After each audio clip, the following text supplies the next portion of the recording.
শাকের মতো। ও এটা হচ্ছে মূলো শাক বাবা, মূলো শাক। শালা যা আমার বাড়ির ছাগলও খেতে চায় না, তাই ঝেড়েছে আমার সামনে। আর কি করবো, শালা খেয়ে নি দেখাতো, খেয়ে নি।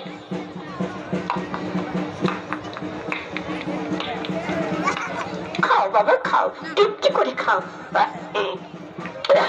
শাকগুলো তো খেলাম। ও শাশুড়ি মা, এই পাশেটা কি যে পোড়া পোড়া কেমন?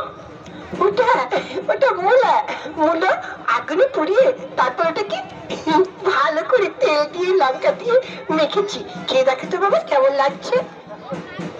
শালা মূলো পোড়া, মূলো শাক মূলো পোড়া, দেখি খেয়ে। শালা কি ঝাল হয়েছে রে, এখন তো শালা মুখে লাগছে, শালা পায়খানা যাওয়ার সময় নিচে না লাগে কি জানি রে। মূলো পোড়া খেলাম। আর এই যে এদিকে এই যে ভেটকি আছে কিরকম সাদা সাদা হয়ে আছে, এটা কি? ও ওটা মূলো সেদ্ধ। দেখেন বাবা কিরকম গলে গেছে।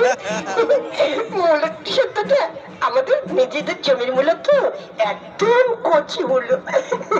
সেদ্ধটা কেমন হয়েছে দেখো, মেখেছি পরে একদম গলে গু গু হয়ে গেছে। শালা বলছি রে, মূল্যটা কি করলে গু গু হয়ে গিয়েছে শালা, তাই আমাকে খেতে হবে। ওরে শালা এই মূল্যর হাত থেকে কখন রেহাই পাবো কে জানে।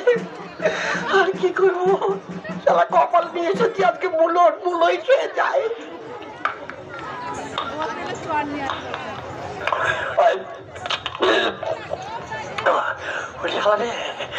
আর মূলো খেয়ে পাচ্ছি না রে। খাও বাবা খাও, পাশাপাশি অনেক তরকারি সাজিয়েছি, অনেক কিছু রান্না করেছি। তা তো দেখতে পাচ্ছি। ও শাশুড়ি মা, এই পোস্ত দিয়ে কি করা হয়েছে? ওটা মূলের পোস্ত। শালার মূলো রে,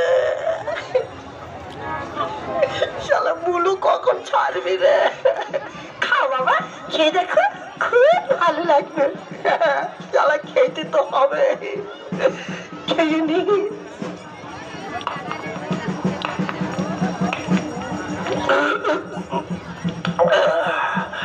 মূলের পোস্ত, এটা আবার কি যে সর্ষে বাটা দিয়ে? ও শাশুড়ি মা এটা কি? ওই তো সর্ষে বাটা দিয়ে মূলের চচ্চড়ি।